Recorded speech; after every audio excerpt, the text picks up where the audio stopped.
प्रणाम, मैं हूं हिमांशु द्विवेदी और स्वागत है आपका हमारी खास पेशकश चर्चा में। चर्चा के तहत आज हमारा विषय है सत्ता शुद्धि का ऐलान, संसद में घमासान। संदर्भ इतना है कि आज देश के गृह मंत्री अमित शाह जी के द्वारा 130वां संविधान संशोधन विधेयक पेश किया गया। इसके साथ में 2 और विधेयक पेश किए गए संशोधन संबंधी, मतलब कुल मिलाकर वो केंद्र शासित प्रदेश के संदर्भ में था, एक जम्मू कश्मीर के संदर्भ में था। तीनों का सार एक ही था। सरकार इस बात को लेकर क्षुब्ध है कि तमाम जिम्मेदार पदों पर बैठे हुए मंत्री, मुख्यमंत्री गंभीर किस्म के आरोप होने पर जब जेल चले जाते हैं तब भी अपने पद से इस्तीफा नहीं देते हैं। वो पद पर बने रहते हैं, चाहे वो अरविंद केजरीवाल हो या एक सेंथली करके थे तमिलनाडु के। तो इसके संदर्भ में कानून मौन रहता है, संविधान में इस संदर्भ में कोई स्पष्ट व्याख्या नहीं है।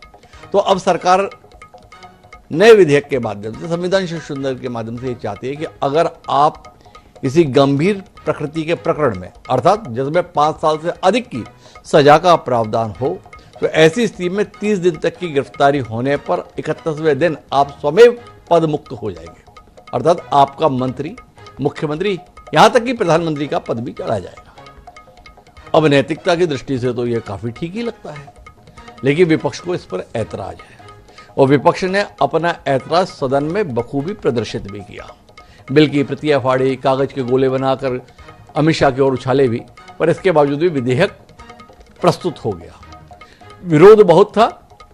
विरोध के मद्देनजर गृह मंत्री ने ऐलान कर दिया कि इसको हम जेपीसी को सौंपते, ज्वाइंट पार्लियामेंट कमेटी, संयुक्त संसदीय समिति, जो इसके प्रावधानों पर विचार करेगी और फिर इस सदन को वापस लौटाएगी। आज हम इसी पर बात करेंगे कि दरअसल ये जो विधेयक है संविधान संशोधन के संदर्भ में, इसकी मंशा क्या है।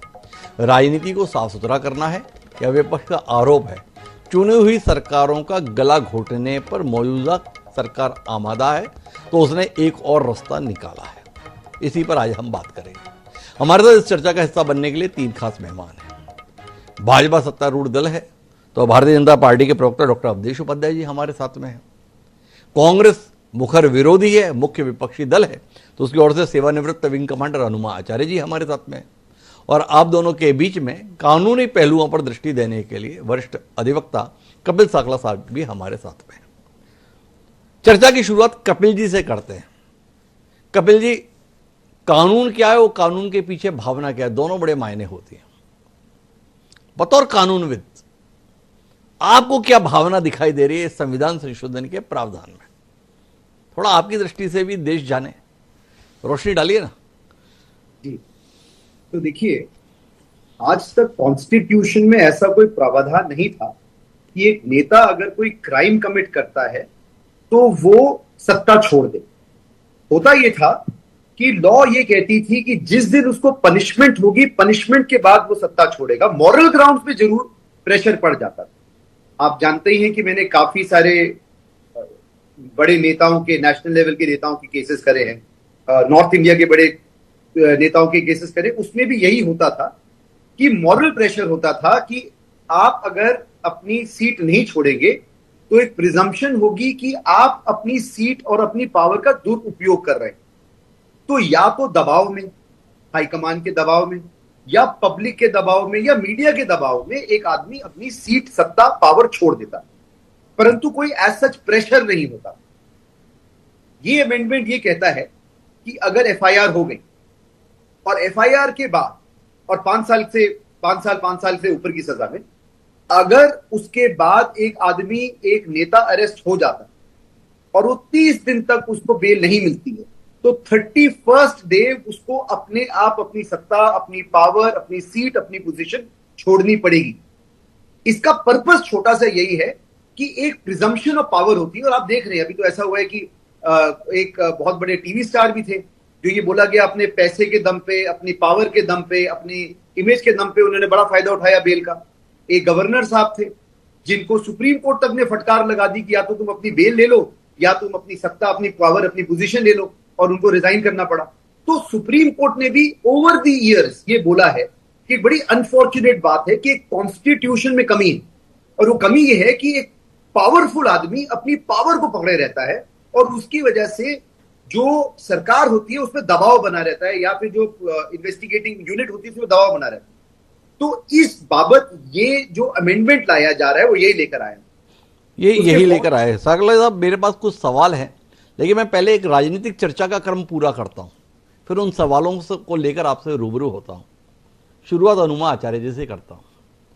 हनुमा आचार्य जी, जिस प्रावधानों पर आपको तालियां बजानी चाहिए थी, उसमें आपने हाय हाय के नारे लगा दिए। भाई, शुचिता के संदर्भ में आप पैरोकार थे। मनमोहन सरकार के समय पे लोक प्रतिनिधित्व के अंतर्गत सजा होने पर, 2 साल से अधिक की सजा होने पर सदन की सदस्यता चले जाने संबंधी पहल आपने की थी। आज उसी नैतिकता के तकाजे को और बढ़ाने की कोशिश की जा रही है, तो आप विरोध में आ गए। अपनी ही कोशिशों के आगे बढ़ते थे, कितने नाखुश क्यों हो गए आप? आपको नमस्कार। आप कहते हैं ये बिल सत्ता शुद्धि का ऐलान है, और आपको दिखता होगा कि ईडी ने 5,892 केस किए थे। उस 5,892 केसेस में केवल 15। तो मैं ये कह रही हूँ कि आप इसको बता रहे हैं कि ये सत्ता शुद्धि है, लेकिन आपको सबको मालूम है ईडी ने 5,892 केसेस किए, 15-20 को सजा मिली, लेकिन उनको सबको परेशान किया गया, उनको जेल में रखा गया। इसी तरह से झारखंड के जो मुख्यमंत्री थे, उनको पूरे लोकसभा चुनाव के दौरान जेल में रखा गया, लेकिन बाद में कोर्ट ने क्या कहा कि कोई इस तरह के हमारे पास प्रमाण नहीं है प्रथम दृष्टया कि उनको रखा जाए। ये तो मतलब मैं कमाल ये पा रही हूं कि जो कानून के विद हैं, और कानून का बेसिक प्रेमाइसिस क्या है कि you are innocent until proven guilty. इसे हटाकर, ये संविधान के इस मूल स्वरूप को हटा के हम केवल विपक्ष की पार्टियों को और उसके लोगों को जेल में डालना चाहते हैं। और फिर अजीत पवार जैसे लोग होते हैं जिनके ऊपर हजारों करोड़ों के भ्रष्टाचार के आरोप होते हैं, लेकिन जैसे ही वो बीजेपी ज्वाइन करते हैं तो धीरे धीरे करके अगर आप गूगल देखेंगे तो उनके ऊपर से ये सारे आरोप हटते चले जा रहे हैं, और पूरे भी हट जाएंगे। जैसे हिमांता बिस्वा शर्मा शायद पूरे ना हटे, क्योंकि एक तलवार लटका के रखना होती है कि भाई तुम अगर दूसरी तरफ जाने की कोशिश करोगे तो तुमको जरूर हम फिर से उन्हीं केसेस में फंसा देंगे। तो आपको कहां से लगता है इस सरकार को जैसे ही इसके ऊपर वोट चोरी के आरोप सिद्ध होने लगे तो हेडलाइन बदलने के लिए ये आया है, आप और हम सब देख रहे हैं। अब ऐसा तो नहीं है, आज मुझे प्रोग्राम में दिख गया है कि केवल अपनी पैरवी और अपनी सत्ता के जो इस तरह के काम है उसकी पैरवी सिर्फ मैं करने के लिए यहाँ आई हूं, तो ये तो मुझे साफ दिख रहा है। लेकिन ये एक और चीज है कि इस सरकार ने, जो अमित शाह थे, उनको जब जैसे ही सत्ता में आई सरकार, तो 15 दिसंबर को ही उनको बरी कर दिया गया था। उस बीच में जस्टिस लोया की एक संदिग्ध मृत्यु भी हुई थी और जज बदले, उनको बरी कर दिया गया। लेकिन सीबीआई ने फिर दोबारा सुप्रीम कोर्ट में कुछ चार्जशीट फाइल नहीं की, उसको अपील नहीं किया। तो किसको नहीं मालूम, इसको सत्ता का शुद्धिकरण कह रहे हैं या ये मनमानी है? विपक्ष के नेताओं को पार्टियों में मिला लेने की मनमानी है, और उनको इसलिए भी करना चाहते हैं कि पूरे विपक्ष को खत्म होते देखना चाहती है सरकार। ये तो तानाशाही है हिमांशु जी, क्या आपको नहीं दिखता? इसको सत्ता का शुद्धिकरण आपके चैनल से आप कहेंगे तो और क्या माना जाएगा? मुझे बड़ा अजीब सा लगता है अनुमा जी, आप इतना पर्सनल होकर हर बात में क्यों आ जाते हैं? भाई, सत्ता पक्ष ने ऐलान किया है कि हम शुद्धिकरण कर रहे हैं, विषय के तौर पर इसमें बात कर रहे हैं, आपने ऐसा कैसे कर दिया? अरे भाई, विषय आप तर्क के साथ बात रखो ना। आप जैसा विवेकवान प्रवक्ता विषय को लेकर तथ्य रखे, स्वागत है। आप इसे इतना पर्सनल क्यों ले जा रहे हैं? आप बताइए ना कि इस विधेयक में कौन कौन से बिंदु ऐसे हैं जो आपको आपत्तिजनक लगते हैं, आपको लगता है कि इसमें मंशा ठीक नहीं है, इसी के लिए तो आपको याद किया है। आप उन तथ्यों को रखिए ना, इतना नाराज क्यों हो जाते हैं? नाराज रहिए अमित शाह से, नाराज रहिए भाजपा से।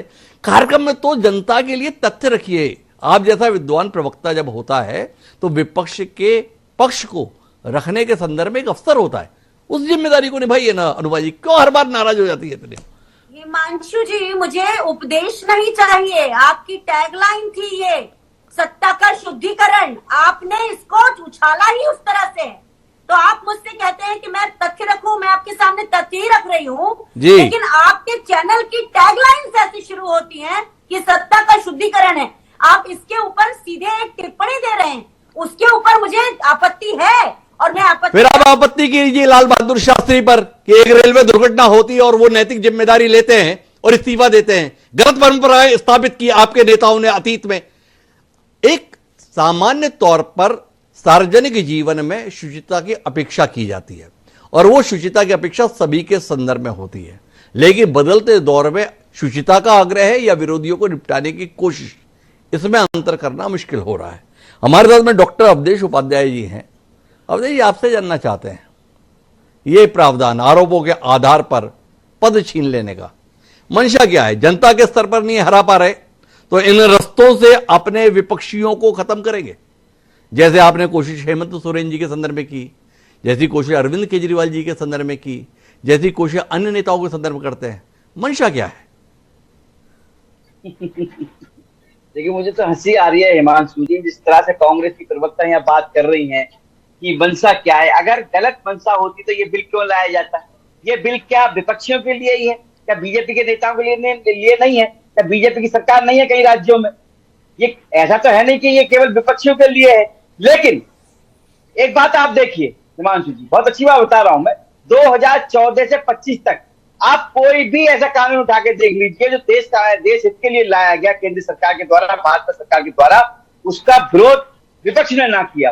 बताइए मुझे कोई ऐसा कानून, चाहे 370 की बात कर लीजिए, आप ट्रिपल तलाक की बात कर लीजिए, वक्फ बोर्ड की बात कर लीजिए, कि न जाना ऐसे कितने ऐसे कानून है जो देश हित में लाए गए, उसका विरोध जो है कांग्रेस ने इंडिया अलायंस क्यों किया गया? अच्छा, मैं तो एक बात पूछना चाह रहा हूं, जो एआईसीसी प्रवक्ता बैठी हैं आचार्य जी, एक मुझे कमी बता दीजिए इसके जो बिल आ रहा है इसमें। अरे तो आपसे सवाल तो कर रहा हूं डॉक्टर अवधेश जी, आचार्य जी से तो बाद में बात करिएगा, पहले मेरे सवालों को उत्तर देने की कोशिश कीजिए। आरोपों के आधार पर आप पद छीन लेने का प्रावधान चाहते हैं।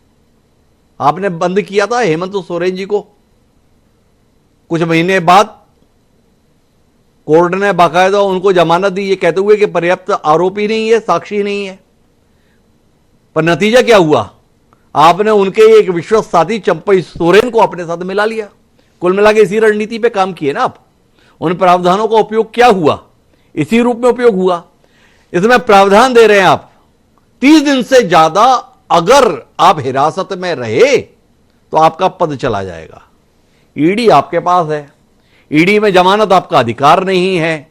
ईडी में 3 महीने तो छोड़िए, 3-3 साल में लोगों को जमानत नहीं मिल पाती है। आपको नहीं लगता बड़ा सुविधाजनक रास्ता निकाल रहे हैं आप विपक्ष के एक एक नेता को निपटाने के लिए? यह आशंका है।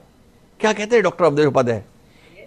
राहुल गांधी के संदर्भ में मानहानि के मामले में ठीक 2 साल की सजा, क्योंकि 2 साल की सजा पर ही सस्ता जाने का प्रावधान था।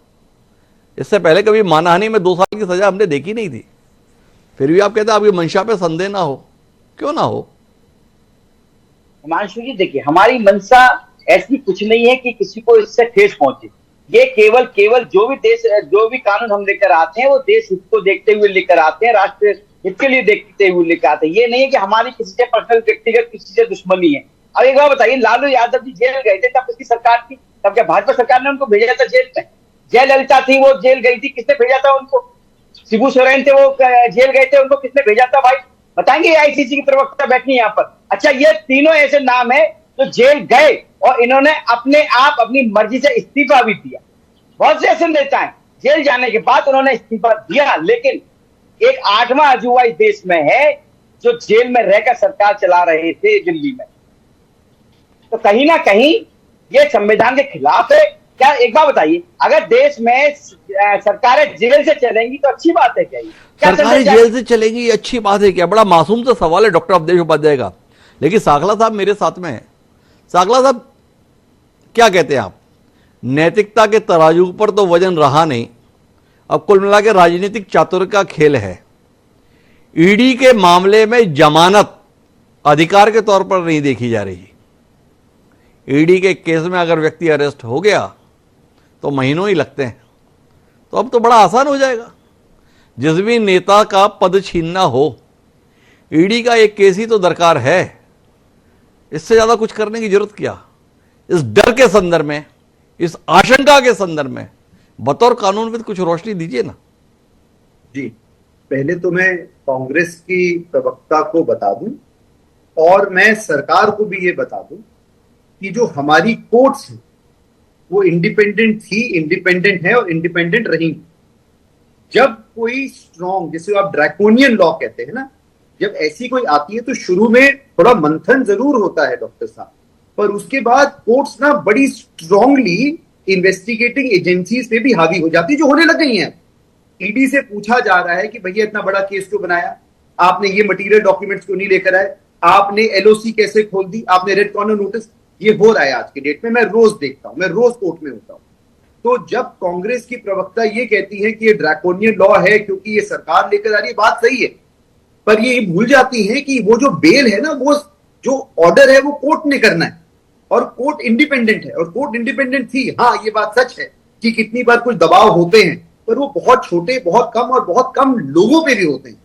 तो जब इस तरह के लॉ आएंगे तो जो कोर्ट्स बैठी हैं, हाई कोर्ट्स बैठी हैं, सुप्रीम कोर्ट्स बैठी हैं, वो उतनी ही स्पीड से स्पीडी जस्टिस भी देंगी।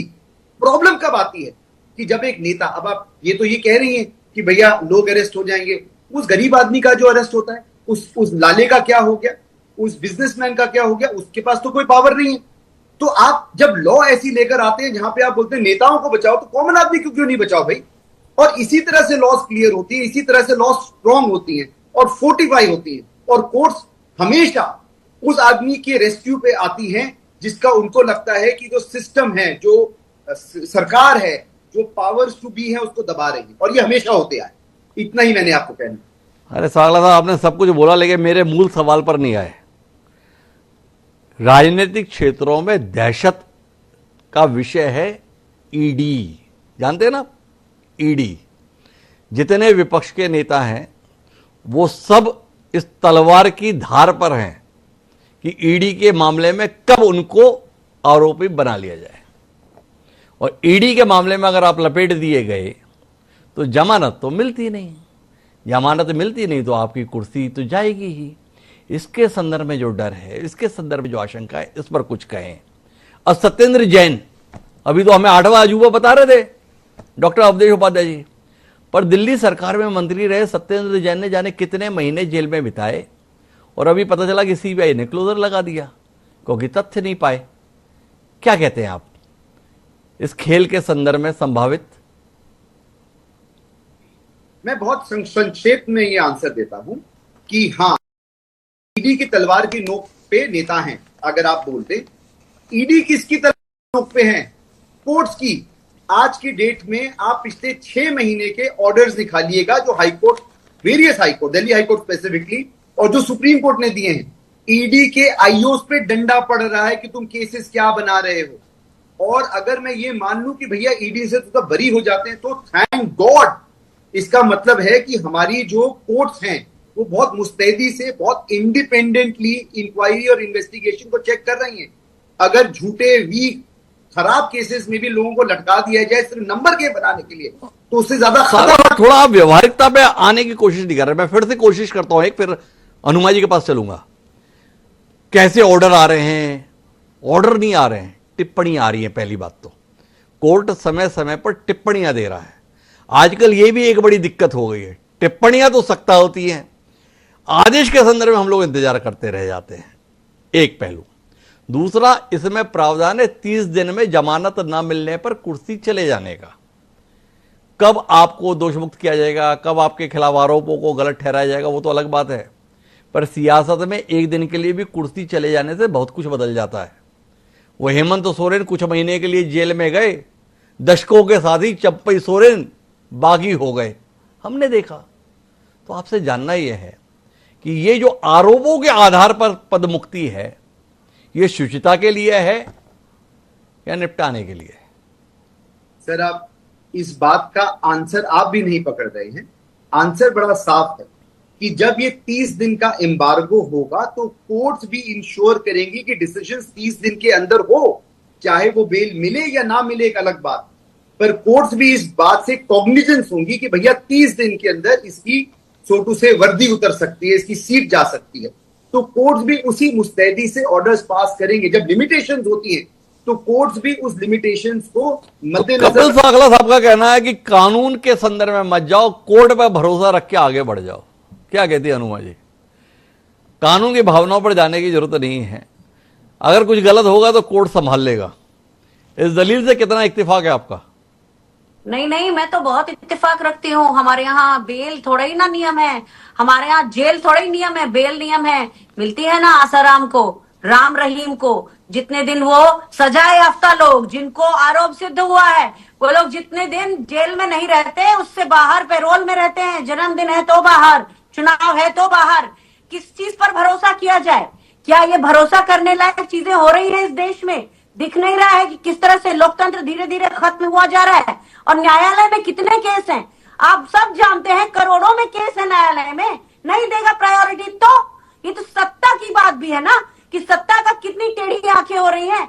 आज देखिए, किसी तरह से एसआईआर वाला केस जो था बिहार वाला, वो जाकर लगा तो उसमें आधार कार्ड की वैलिडिटी हुई, पर कितना समय मिल लगा उसमें, और इधर समय चला गया। जिन लोगों के नाम डिलीट कर दिए गए हैं उनके अब लाने के लिए 31 अगस्त तक का समय है।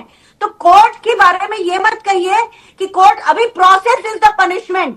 ये एक चीज है कि जब तक आप अपने आप को निरपराध सिद्ध करेंगे, तब तक तो उस प्रोसेस में आपका सब कुछ चला गया। आपकी इज्जत चली गई, आपकी पार्टी चली गई, आपका प्रतिष्ठा चली गई। से कोई समझ में नहीं आता है क्या?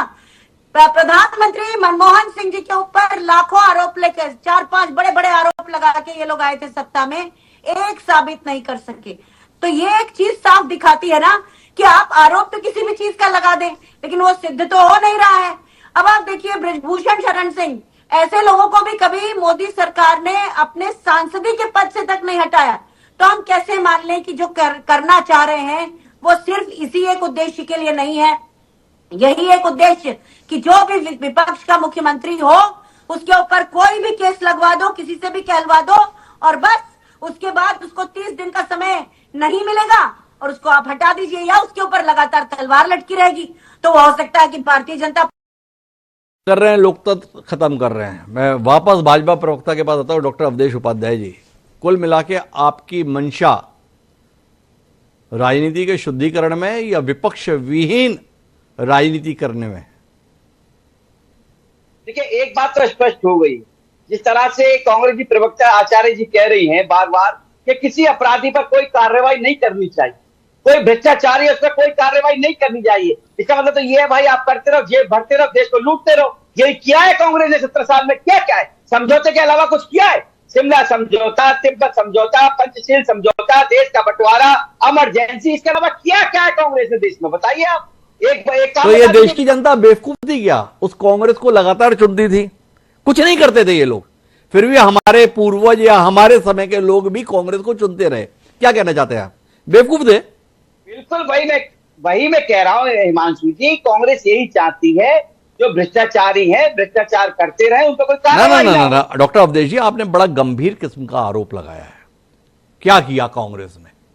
मेरा आपसे सवाल है, इसके बावजूद भी कांग्रेस लगातार जीत रही थी, तो क्या कहने का आशय आपका? इस देश की मतदाता उस दौर के बेवकूफ थे, ना समझ थे, इसलिए चुन रहे थे। भूल गए थे अटल जी के होते हुए भी क्यों इंदिरा जी को चुन रहे हैं। भूल गए थे श्यामा प्रसाद मुखर्जी के दौर में भी नेहरू पे भरोसा करते थे। भूल गए थे पंडित दीनदयाल उपाध्याय के होते हुए भी लाल बहादुर शास्त्री को चुनते थे। यही बताना चाह रहे हैं आप? नहीं, मैं ये बताना चाह रहा हूं हिमांशु जी, आप जो कह रहे हैं जनता क्यों चुनती थी, जनता चुनती थी, कोई जनता के पास कोई विकल्प नहीं था उस समय, जनता सब जानती थी। ठीक है, आज जनता पूरी तरह से आगे आई है, समाज जाग चुका है पूरी तरह से, समाज को पता चल चुका है किसने हमारे ऊपर राजनीति की, कौन हमारा विकास करना चाहता है। यदि आज एक बात बताइए, मैं तो आप पूछना चाह रहा हूं, देखिए सीए आया तो किसने विरोध किया? कांग्रेस पार्टी ने। क्या उससे किसी मुस्लिम की नागरिकता गई हिंदुस्तान के? नहीं गई। ट्रिपल तलाक आया, उसका विरोध किसने किया? कांग्रेस पार्टी ने। क्यों किया? पूछिएगा। 370 हटाई गई कश्मीर से, उसका विरोध किसने किया? कांग्रेस पार्टी ने किया। वक्फ बोर्ड आया, जिसके कारण आपने देखा कितनी आप असल मुद्दे पर बोलने के लिए कोई तर्क नहीं ला पा रहे क्या? विषय क्या है हमारा? विषय है 130वां संविधान संशोधन। उसके संदर्भ में दलील दीजिए ना। आरोपों के आधार पर मंत्री या मुख्यमंत्री की कुर्सी छीन लेने का प्रावधान लाना चाहते हैं, आरोप सिद्ध होने पर नहीं, आरोप लगने पर। जायज है, जबकि अतीत के उदाहरण सामने है कि आरोपों के संदर्भ में बाद में कुछ कहानी बनी नहीं, मामले वापस ले लिए जाते हैं, आरोप सिद्ध नहीं होते हैं, सबूत नहीं मिलते हैं। कुछ तो कहिए। नहीं, मैं तो हिमांशु जी कह रहा हूँ, ये जो बिल आए हैं, निश्चित तौर पर देखिए, जो भी अपराधी होगा, जो भी भ्रष्टाचारी होगा, जो जेल जाएगा, 30 दिन रहेगा, 31वें दिन उसकी जो सदस्यता है वो भी रद्द होगी और पूरी तरह से उसको इस्तीफा नहीं नहीं, देना पड़ेगा। बात इतनी आसान नहीं है। आप अभी तक इस बात को नहीं बता रहे। हेमंत सोरेन जेल गए थे, पर बाद में कोर्ट ने उन्हें आरोपी नहीं पाया। कोर्ट ने नहीं पाया कि वो भ्रष्टाचारी हैं। उन्होंने तो सीधे तौर पर कहा कि गलत तरीके से उनको अरेस्ट किया गया। फिर इसकी भरपाई कौन कर रहा है? अच्छा, एक बात बताइए, ये जो देश है हमारा, 4 जो स्तंभ है इसके, उसमें न्यायपालिका प्रमुख है। न्यायपालिका पर आपको विश्वास है कि नहीं है? भाई, कोर्ट अगर तय करता है, कोई भी अगर सजा सुनाता है तो वो तो स्वीकार की जाएगी ना। यदि आपको बरी करता है तो वो भी स्वीकार करने योग्य होगा। लेकिन अगर आप पर आप तो कुर्सी बरी होने से पहले ही छीन लेना चाहते हैं ना, यही तो सवाल है। आरोप सिद्ध होने पर तो कुर्सी चली जाए, किसको दिक्कत है? पर आप तो आरोपों के आधार पर व्यक्ति का पद छीन लेना चाह रहे हैं। मैं बताऊं आपको, 2013 में ली थॉमस का जो निर्णय आया था, उसमें सुप्रीम कोर्ट ने कहा था, आपको शायद याद होगा, कि जो भी सांसद या एमएलए है जो कन्विक्टेड होगा उसको डिस्क्वालीफाई करना चाहिए। 2013 का बता रहा हूं, ठीक है। उसमें क्या किया, कांग्रेस एक अलग से विधेयक लेके आई कि ताकि भ्रष्टाचारी नेता उनको बचाया जा सके। उसका सबसे पहले विरोध किसने किया था पता है आपको? राहुल गांधी ने किया था, जो आज इसका विरोध कर रहे हैं। पूछिएगा इनसे, अब ये किसकी तरफ है? उस समय राहुल गांधी जी जो बात कर रहे थे, जो भ्रष्टाचारी नेता को बचाने के लिए कांग्रेस पार्टी विधेयक लेकर आई थी, उसका विरोध कर रहे थे राहुल गांधी। और आपको इस पर भी आपत्ति थी कि राहुल गांधी ने विरोध क्यों किया उस विधेयक के संदर्भ में, जो अब कह रहे हैं कि ये वाले विधेयक का आप विरोध क्यों कर रहे हो? आप स्वयं भी तो कैसे पलट गए, ये भी तो देखो। राहुल गांधी के उस विरोध पर आपको आपत्ति थी और अब आपका कहना है कि नहीं नहीं ये होना चाहिए। मैं आखिरी टिप्पणी के लिए हनुमान जी के पास आऊंगा, वो काफी देर से हस्तक्षेप करने जा रहे हैं। जी हनुमान जी, आखिरी टिप्पणी आपकी। प्रधानमंत्री नरेंद्र मोदी का हेलीकॉप्टर चेक करने की जरूरत की थी। उस आईएएस ऑफिसर को निलंबित कर दिया गया था। कितने ये लोग निष्पक्ष हैं, वो तो साफ दिखता है। बाद में वो अपील करके वो आईएएस ऑफिसर बाद में बहाल हुआ था। और ये जितनी भी बात भारतीय जनता पार्टी के लोग कह रहे हैं, मैं आपको साफ बता रही हूँ, जितने भी केसेस अभी तक हुए हैं, लेकिन भारतीय जनता पार्टी का कोई भी नेता वो जेल नहीं जाता। कितने भी करोड़ों का, अरबों का भ्रष्टाचार हो जाए, वो जेल नहीं जाता। उसके ऊपर ईडी सीबीआई नहीं आते। हमारे मध्य प्रदेश में सड़क से लेके हर चीज खाए चले जा रहे हैं भ्रष्टाचार में, जेल नहीं जाएंगे। और एक बात बोल के अपनी बात खत्म करूंगी कि भारतीय जनता पार्टी को इस देश की जनता यूं नहीं चुनती।